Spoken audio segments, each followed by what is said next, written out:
You're going to be with some people that you're going to really get along with well, Danny. You're not going to have to lie to them about anything.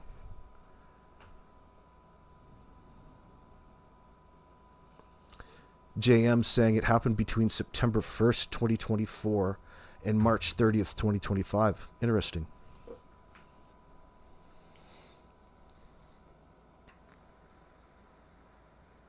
Well, there's a story that goes around that involves Hayden or involves somebody else. I don't really want to repeat it. Maybe it has something to do with that. Based off of the information that they've been collecting and interviewing other individuals over this case. Some certain commonalities maybe stuck out to them, and next thing you know, they have all of the reason to press charges and present charges against this fruitcake. Hey, Daniel, you'll have your day in court, buddy. You're going to have your day in court. I can't wait. Yeah, how do you know that, JM? Let us know.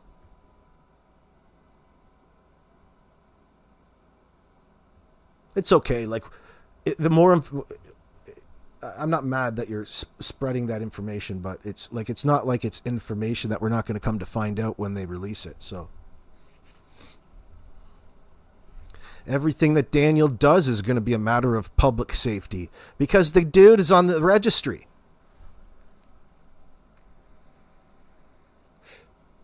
Dude is on the registry. Uh-oh. Jordan, your buddy's on the hook for a crime, bro. Jordan, your boy Daniel is going to be on the SOR. What do you think about that? Any comment?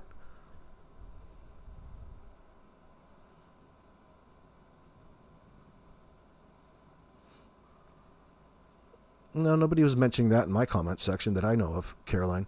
No, no charges on Daniel's brother. We're talking about Daniel Martell. No idea what you're talking about. Yeah, you're not surprised in the least, Mr. Hemme? Why not? What doesn't surprise you about all of this?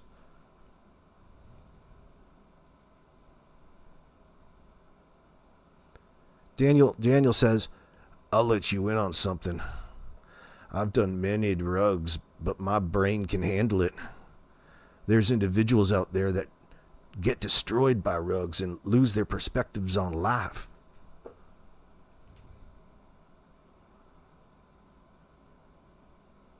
No, babe. I did it every day for many years. What about Mr. Darren Geddes? Maybe he'll be next? I would expect so.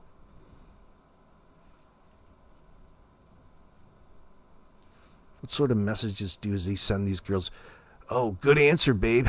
I'll tell you something. I got more people asking if I have a girlfriend. I said no. I know I lied. I don't like lying, but I want you to live a normal life as much as possible because I'm a serial grapist. Before you become the center of attention, you're going to be put all over the internet. Mm-hmm. Jesus. People would probably make up lies saying that you took the kids and all that stuff. But in reality, I don't care what people think because I love just being ourselves. That means a sex offender. Yeah. I like being seen with you in public, girl, because I love you. And that's what's important. I lied for you, not for me. Yeah, baby. That's what Daniel's talking about. That's the type of shit that this guy talks about with ladies that he's courting. These are the words of a conner man, a scammer, a dude who's anything but genuine. Who the fuck is talking to this individual? Listen, baby. Listen, I don't care what people think. After he tells you something negative about yourself. Oh, shit. It stinks of control. It's just this cycle that this crazy Danny's in because he can't stop taking and microdosing with the mathematics like a Nazi soldier on sentry duty. And this is like 1941. Maybe you should play Daniel in the movie, the daytime CBC movie. For sure, I'd do that. Actually, I'll go on the road with a one-man act and I'll play every cast member. I'll play every member, including Janie, Durwood, Daniel, Kent.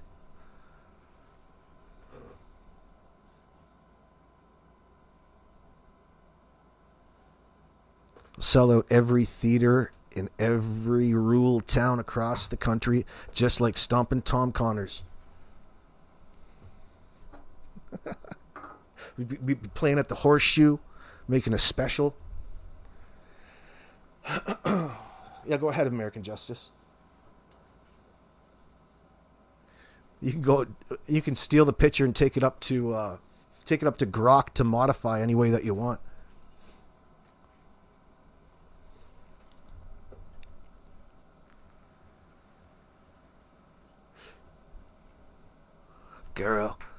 Girl. Hey girl, it's me again. Yeah, he's just stuck in this hyperloop of weird pornography, microdosing meth, chronic masturbation over his imagination with all the girls he interacts with on his digital device. Now, think about this. Now we get to speak about this case in an entirely different fashion, friends, because when Daniel gets found guilty of all of this, he will be on the registry. And people will have no choice but to acknowledge it and apply it to the possibilities in contrast with the home life of Jack and Lily.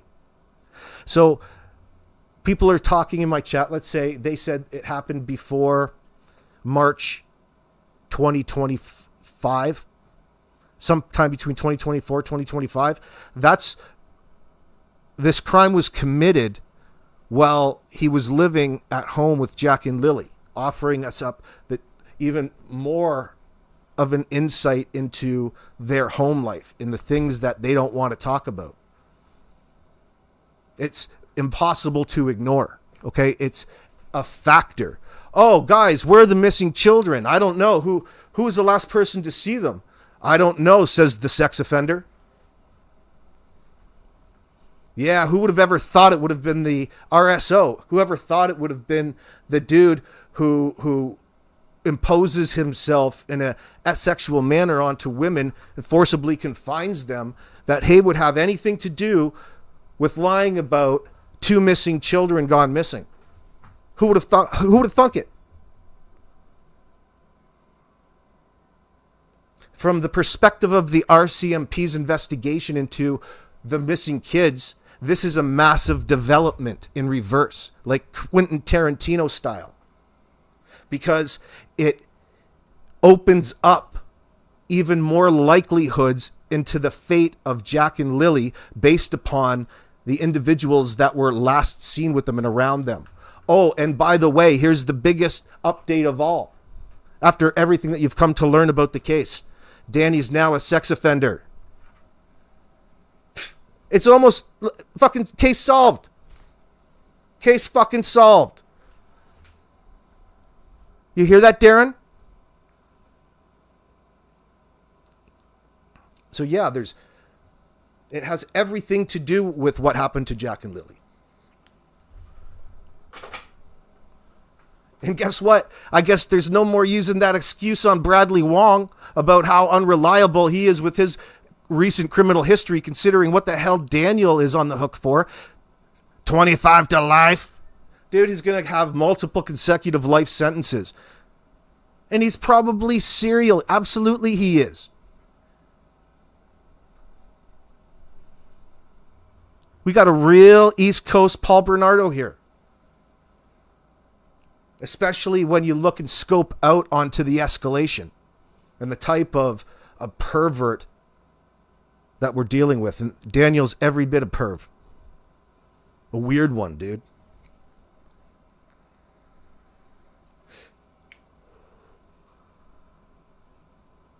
Oh, they're going to like you in prison. It's not bad enough that this happened before any of this circumstance with Malaya Walt. Do you think DT is as bad as Daniel? Absolutely. An enabler of these sorts. Doesn't mind lying to you in the moment to gain some sort of false trust. Just so that he can go and embellish sex offender's story in that sense.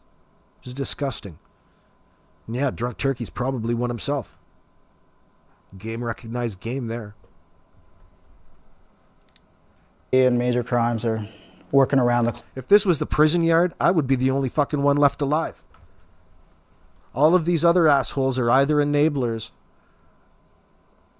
of the Chomo. That's the way I like it. Clock, trying to piece everything together, and I'm grateful for that. But it always leaves the question, 6 weeks has gone by, and we know at this point they're not in the woods. And where are they? Did you feel in the beginning that they suspected you? Of course. The stepfather was always a prime suspect right off the beginning. You felt that from the beginning? Yeah. But you don't feel that now? No, I don't feel that at all. I asked for the lie detector exam, the polygraph exam. I gave them my phone. I told them do drug tests, because there's a lot of rumors online about a drug party. Mm-hmm. I know the person that said those rumors, and it was just to take the heat off themselves. Was there any kind of party? No. Was there any kind of gathering that someone might have thought was a party? No. There were no people at the house? No. Not the night before. Okay, you mentioned you offered to take a polygraph test. Yeah. Did the RCMP take you up on that? Yes, they did. And how did that unfold? That unfolded in my favor. They obviously know I wasn't lying about anything. So they said, yep. Oh, isn't that nice? What a creature. Oh. Just kind of presuming and assuming. They knew right away that I was innocent. They know right away that I'm innocent. Misrepresenting it completely, but listen.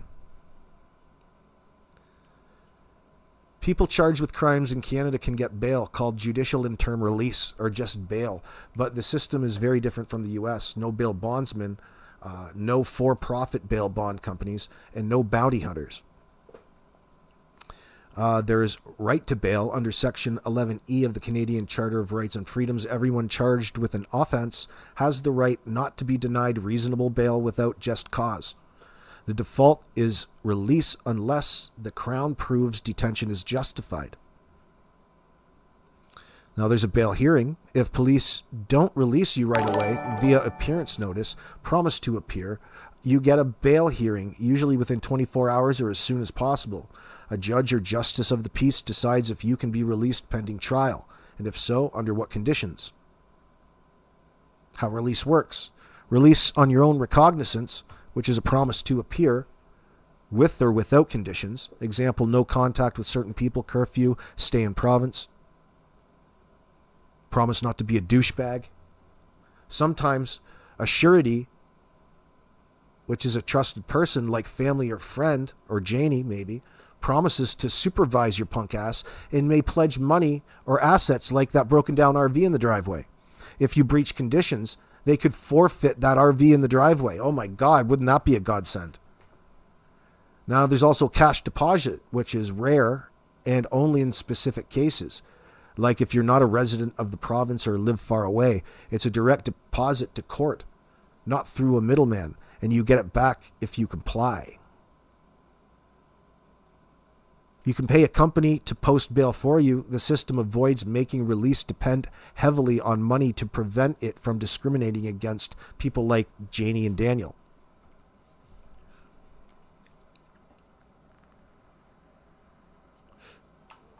When bail is denied, for serious or repeat offenders like Daniel or violent offenses like the one we're dealing with Danny, or if there's risk you'll flee, reoffend, or interfere with justice, recent reforms, you're already under heavy surveillance. 2023 to 2025 made it stricter for repeat violent offenders or reverse onus in some cases, the accused must prove why they should get out.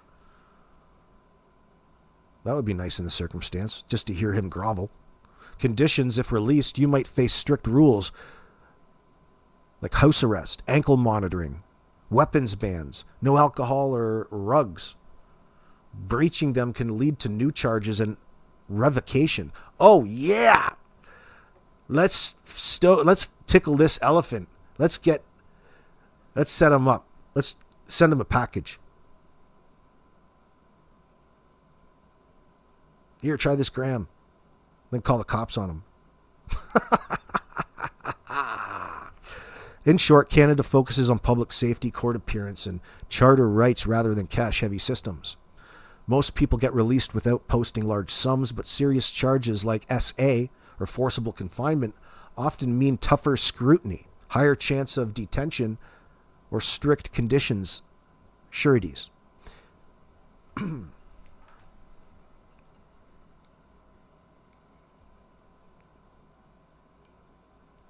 Great, thank you. Come in for a polygraph test. Yeah, it took a little while to set up. And when did you do that test? I don't know the exact date, but that would be at least 3 weeks ago, probably. So roughly 3 weeks after the disappearance. Yeah. And I think most Canadians wouldn't have any idea what's involved with that. Can you describe the process? You go in and just tell us right from the start. We go in, sit down in a big comfy chair, and they have multiple sensory pads. You have them underneath your forearms, you have them underneath your butt, and you have them underneath your feet with your shoes off. You have a sweat gland on one finger. You have a measuring instrument for blood flow that goes in and out of your hand. And you have a cuff on your arm for blood pressure to measure your pulse. Were you nervous? Yeah, I was extremely nervous. Especially with the first question they asked you, did you kill Lily and Jack? That was... Talk about giving himself away again.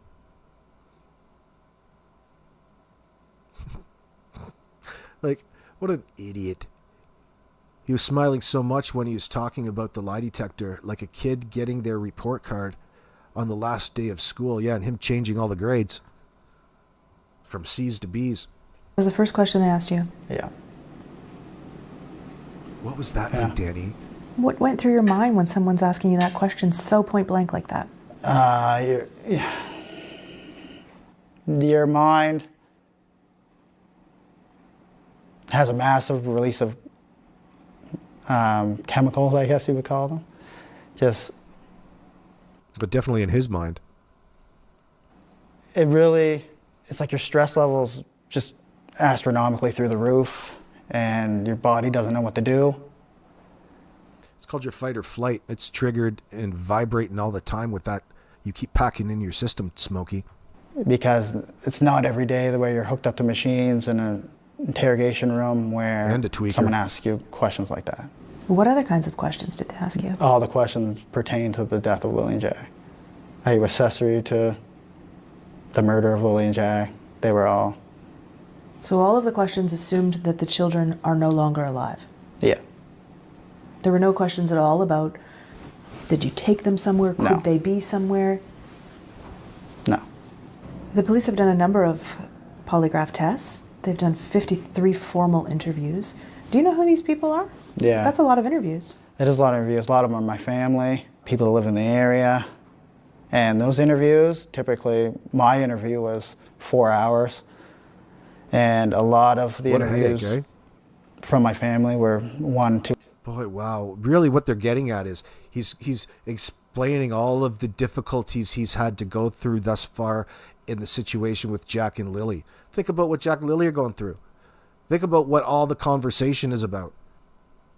Oh, yeah, 4 hours. It's just so extensive. Oh, yeah, of course I was innocent in this circumstance. And he's representing it like he's the center of attention. He can't help but get away from it, and it's a big indicator. Big red flag on old Danny's forehead. Oh, boy, oh, boy. Yeah, he wanted to know what the word cortisol was, but he's Daniel Martell. Daniel. He looks way too smug, runs with scissors. He's sure memorialized all the components to the lie detector. Memorized, yes, excuse me. It's hard to forget he was shitting his pants. He put so much credence in all the wires and the weird things. You should bring out the good lie detector next time and ask him another series of questions. Oh, were they able to clear your name, Daniel? Were they able to clear your name in this whole situation like they were trying to do? They encouraged you to take it in the first place. It's voluntarily, doesn't hold up in a court of law. But it's a great tool to ask you certain questions under a protocol and observe you through that one-way mirror to see you trip out and do the funky chicken like you did on the CBC at a later date. Short circuit for them. 2 hours. So there's a lot of time taken up and they ask detailed questions. Do you know who else actually took a polygraph test? I mean, I do, but I'm not